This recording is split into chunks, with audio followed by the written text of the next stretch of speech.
Hello friends, स्वागत है आप सभी का आपके अपने YouTube channels Gurukul coaching classes पर। मैं शिवम रछारिया एक बार फिर अपनी सुपर टेट की जो सीरीज चल रही है उस सीरीज को कंप्लीट करते हुए अगली वीडियो जो कि हिंदी पर लेकर आए हैं। पिछली जो पहली क्लास थी हिंदी की उसमें हमने वर्ण और वर्णमाला की परिभाषा है उससे संबंधित जो इम्पोर्टेंट फैक्ट्स थे वो हमने कंप्लीट करवा दिए थे।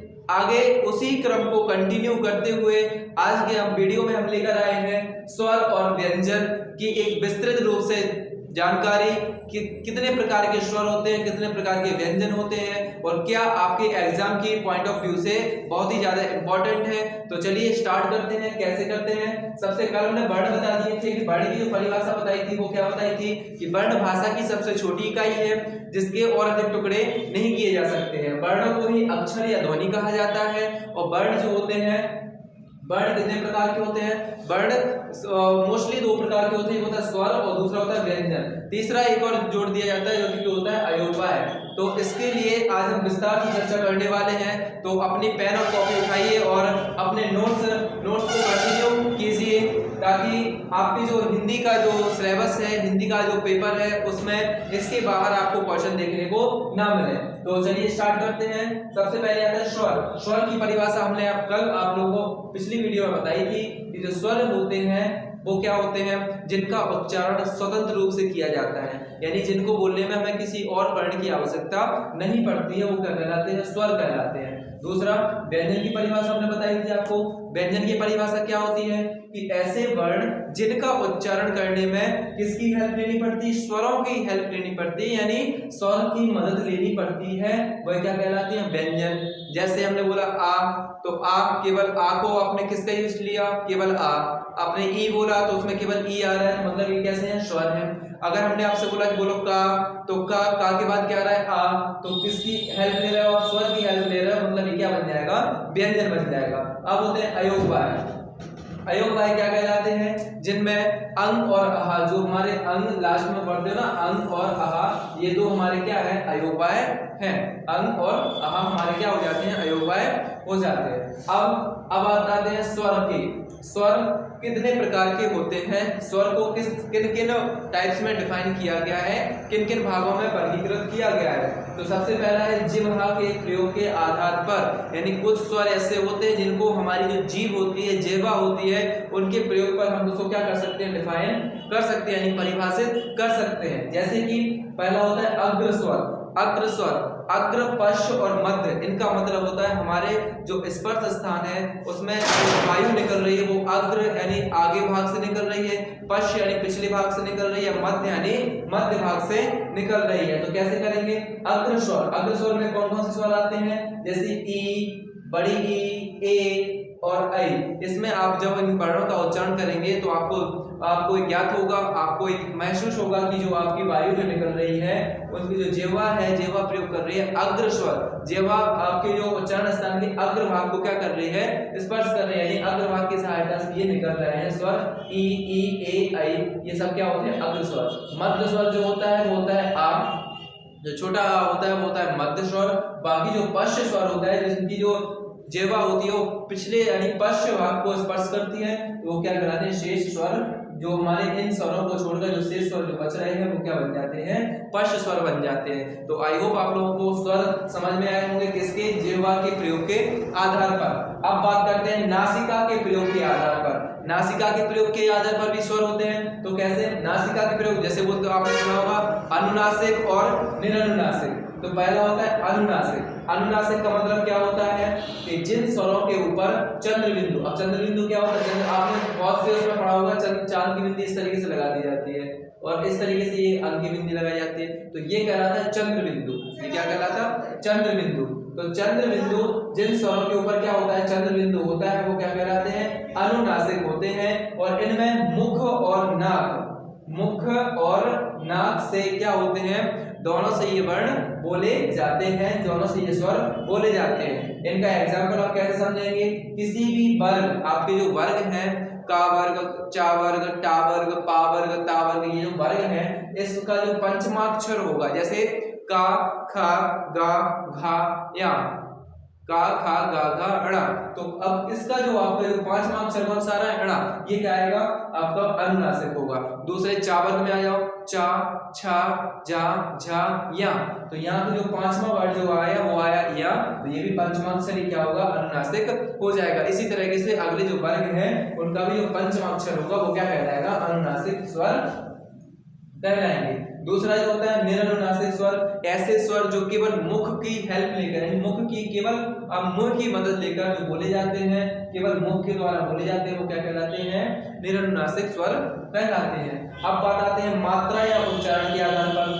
मात्रा और उच्चारण के आधार पर भी स्वर को क्या किया गया, परिभाषित किया गया है। कैसे, मात्रा यानी जिसमें ऐसे आप मात्रा ऐसे बोलते हैं ना, छोटे की मात्रा, बड़ा की मात्रा, छोटी मात्रा, बड़ी मात्रा, छोटा होगी, तो इन मात्राओं के आधार पर स्वरों को क्या किया गया है, वर्गीकृत किया गया है। कैसे, पहला होता है ह्रस्व स्वर, दूसरा होता है दीर्घ स्वर और तीसरा होता है प्लुत स्वर। हर्ष स्वर को आप कैसे परिभाषित करोगे, ह्रस्व, ह्रस्व मतलब इसमें कम समय, यानी ऐसे स्वर जिनका उच्चारण या जिनको उच्चारण करने में कम समय लगता है, कम समय का मतलब सिर्फ एक मात्रा का समय लगता है, वो क्या कहलाते हैं, ह्रस्व स्वर कहलाते हैं।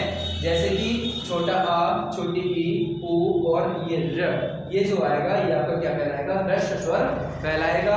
अगला जो आता है आपका होता है दीर्घ स्वर। दीर्घ स्वर को आप कैसे परिभाषित करोगे, तो दीर्घ स्वर को आप परिभाषित करोगे कि ऐसे स्वर जिनका उच्चारण करने में 2 मात्रा का समय लगता है, वो क्या कहलाते हैं, दीर्घ स्वर कहलाते हैं। या फिर ऐसे स्वर जिनका उच्चारण करने में ह्रस्व स्वर की अपेक्षा अधिक समय लगता है, वो क्या कहलाते हैं, दीर्घ स्वर कहलाते हैं। जैसे कि बड़ा आ, बड़ी ई, बड़ा ऊ, बड़ा ए, आई, ओ, औ, ये जो वर्ड है कैसे हैं, ये आपके दीर्घ स्वर के। आप खुद बोल कर देखिए, आप बोलिए छोटा आ, ई, ऊ, ये वर्ड जो आएंगे वो क्या आएंगे, ह्रस्व स्वर में आएंगे। आपने बोला आ, बड़ा आ, फिर बोला बड़ी ई, फिर बोला बड़ा ऊ, तो ये जो आएगा वो क्या आएगा, दीर्घ स्वर के अंतर्गत आएगा। यानी आपको खुद पता चल जाएगा कि आपको किसको बोलने में ज्यादा टाइम लग रहा है, किसको बोलने में कम समय लग रहा है, वो क्या कहलाएगा, आपका ह्रस्व स्वर, दीर्घ स्वर कहलाएगा। अब आता है प्लुत स्वर।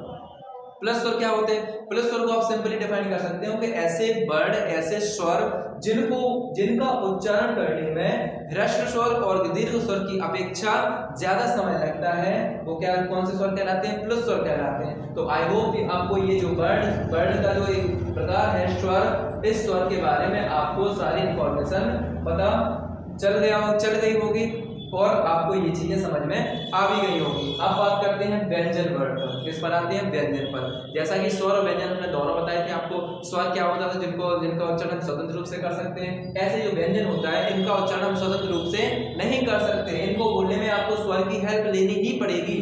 तो जैसे कि हमने बोला का, तो का में जो का बन रहा है वो क्या बन रहा है, का प्लस में आ वर्ड को साथ में लेकर बन रहा है, इसलिए बन रहा है का। तो ये क्या बनेगा, व्यंजन वर्ड। क्यों, क्योंकि किसकी हेल्प ले रहा है, ये आ की हेल्प ले रहा है। क्लियर है। तो ये जो व्यंजन वर्ड होते हैं, तो व्यंजन वर्ड की परिभाषा मैं आप लोगों को बता दी। अब आता है उच्चारण के स्थान पर, उच्चारण के आधार पर, उच्चारण के आधार पर व्यंजन को कितने भागों में डिवाइड किया गया है, तो उच्चारण के आधार पर व्यंजन को 3 भागों में विभाजित किया गया है। वो 3 भाग कौन से हैं, पहला होता है स्पर्श व्यंजन, दूसरा होता है अंतःस्थ व्यंजन और तीसरा होता है ऊष्म संघर्षी व्यंजन। अब आपको पता कि ये 3 क्या है, तो स्पर्श व्यंजन, स्पर्श का मतलब ही क्या होता है, स्पर्श करना। स्पर्श का मतलब यानी आप जब ये व्यंजन बोलोगे, जब भी आप इन व्यंजनों को बोलोगे तो आपकी जो जिह्वा है वो किसी मुख के किसी ना किसी भाग को क्या करेगी, स्पर्श करेगी, इसलिए इनका नाम क्या रखा गया है, स्पर्श व्यंजन रखा गया है। अब जैसे कि हमने यहाँ पे शॉर्ट में लिखा है जगह की कमी की वजह से कि का से पा वर्ग तक, आपको पता होगा का वर्ग क्या होता है।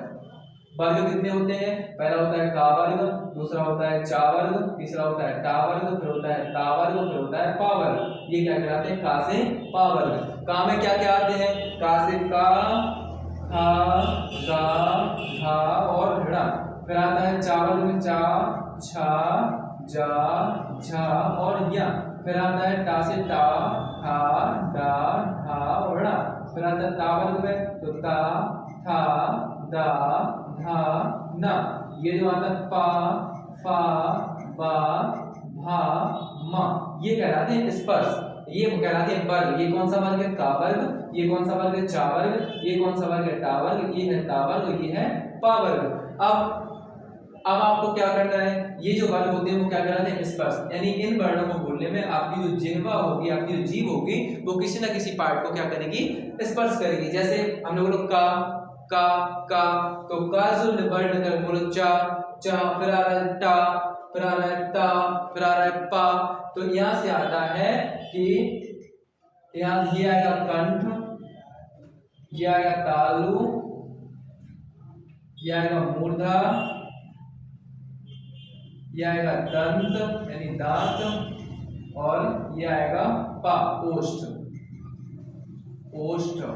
यानी आपकी जो ये वर्ड निकल के आ रहे हैं, आप बोलोगे का, खा, गा, घा, या, तो यहाँ से आप का वर्ड जो बोलोगे, यहाँ से आपकी जो वायु निकलेगी वो कहाँ से निकलेगी, कंठ से निकलेगी। तो ये जो वर्ड होते हैं वो कहाँ से बोले जाते हैं, कंठ से बोले जाते हैं। दूसरा होता है चावल, चा बोलोगे चा, छा, जा, झा, या, अड़ा। तो इसमें आपके जो वर्ड आएंगे, यहाँ जो आएगा, यानी वर्ड आपकी जो जीभ होगी, आपकी जेवा होगी, वो तालु को टच करेगी, तालु को स्पर्श करेगी। तो इसलिए ये कौन सा है, तालु, तालव, इनको तालव व्यंजन कहा जाता है। जो टा है, टा, टा, ठा, डा, ढा, यानी आपकी जो जीवा होगी वो आपके तालु के पश्च भाग को क्या करेगी, स्पर्श करेगी। तो ये क्या होता है, मूर्धा, यानी ये कहाँ से निकल के आते हैं, मूर्धा से निकल के आते हैं। ये बोलते हैं ता, ता, था, दा, धा, ना। ये सारे वर्ण आप जब बोलोगे तो आपकी जो जीभ होगी वो आपके दांतों को स्पर्श करेगी, यानी आपके कौन से वर्ग हो जाते हैं, तावर्ग यानी दंत वर्ग के वर्ण हो जाते हैं। अब आपका बोलो पा, फा, बा, भा, तो ये सब वर्ड बोलने में आपको ओंठ का, जो आपके ओंठ हैं वो दोनों ओंठों के द्वारा ये वायु निकल रही है, यानी ओंठ स्पर्श हो रहे हैं। तो ये जो आएगा वो क्या आएगा, ओष्ठ वर्ग के, यानी ओष्ठ से बोले जाते हैं। तो ये आते हैं स्पर्श व्यंजन। तो ये कुल कितने होते हैं, ये कुल होते हैं 25 वर्ण होते हैं। स्पर्श व्यंजन में कुल कितने वर्ण होते हैं, तो स्पर्श व्यंजन में केवल 25 वर्ण होते हैं। कावर, पावर के देखो 5 ये 5 ये 5 ये 5 ये, ये 5 कितने हो गए, 25 हो जाते हैं। अब आते हैं अंतःस्थ व्यंजन पे। तो यहाँ से माँ तक तो हो गया, माँ के बाद क्या आता है आपका, या, रा, ला, वा। तो ये जो चार जो वर्ण हैं वो हमारे कौन से व्यंजन बन जाते हैं, अंतःस्थ व्यंजन बन जाते हैं। इसके बाद आते हैं हमारे वा के बाद क्या आता है, शा, शा, शा और हा।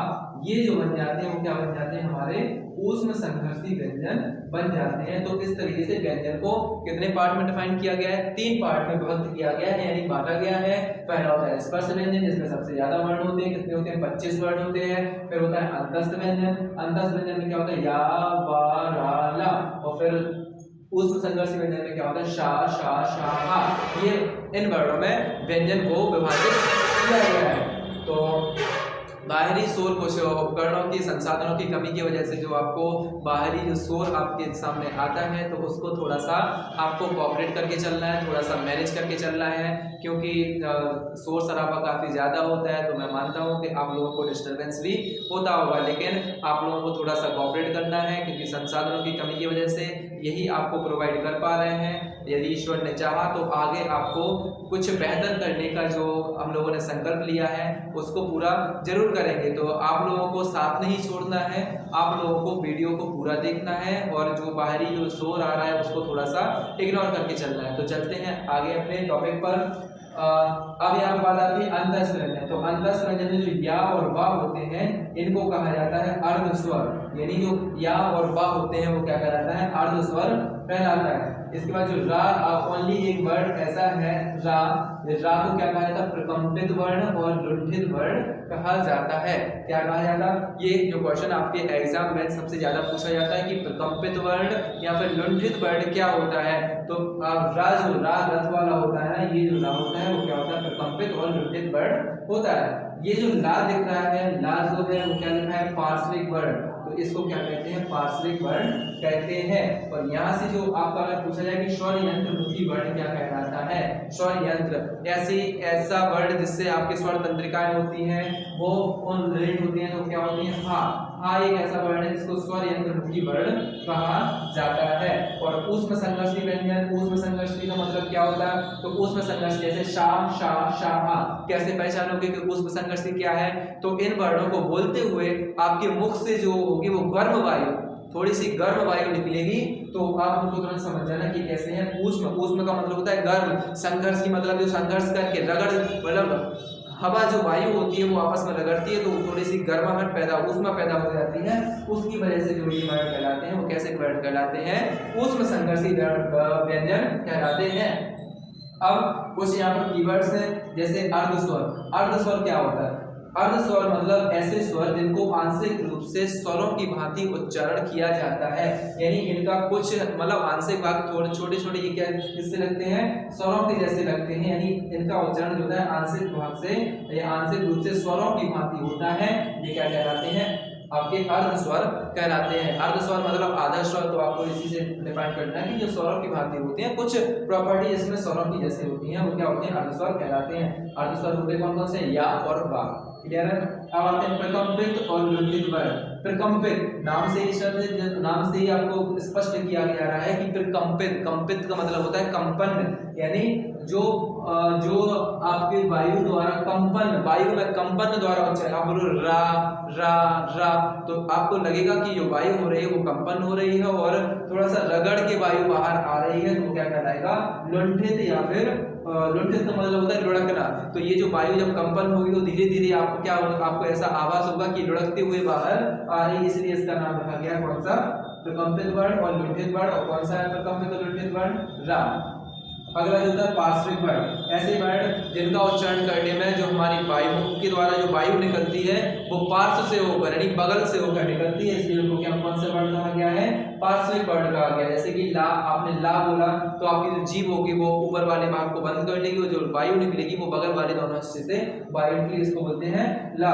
अगला आता है ऊष्म संघर्षी व्यंजन। ऊष्म संघर्षी व्यंजन क्या होता है, जो कि जिसको बोलने में गर्म वायु हमारी क्या होती है, निकलती है, उसको कहते हैं ऊष्म संघर्षी व्यंजन। तो दोस्तों कैसी लगी आपको वीडियो, और वीडियो जो है आपकी कम से कम समय में आपको बहुत ही महत्वपूर्ण जानकारी, बहुत ही इम्पोर्टेंट जानकारी आपके सामने दी गई है। तो थोड़ी सी हम लोगों की मेहनत को भी आप लोगों को सराहना है। आपको आपके एक लाइक, एक कमेंट, एक शेयर के द्वारा, आपके एक सब्सक्रिप्शन के द्वारा हम लोगों को एक ऊर्जा मिलती है, हम लोगों को एक मोटिवेशन मिलता है, जिसके द्वारा हम अपनी आगे की वीडियोस को कंटिन्यू करते हैं। बहुत मेहनत लगती है दोस्तों वीडियो को बनाने में, कई बार रीशूट भी करना पड़ता है, कई सारा नॉइस को भी मैनेज करके चलना पड़ता है, नॉइस जो कि बहुत ज़्यादा आता है, तो उसको भी आप लोग थोड़ा सा मैनेज करें, और ताकि अभी संसाधनों की कमी की वजह से आप लोगों को यही प्रोवाइड करा रहे हैं, लेकिन कंटेंट में आपका दम है। अगर आपने कंटेंट को अच्छे से पढ़ लिया तो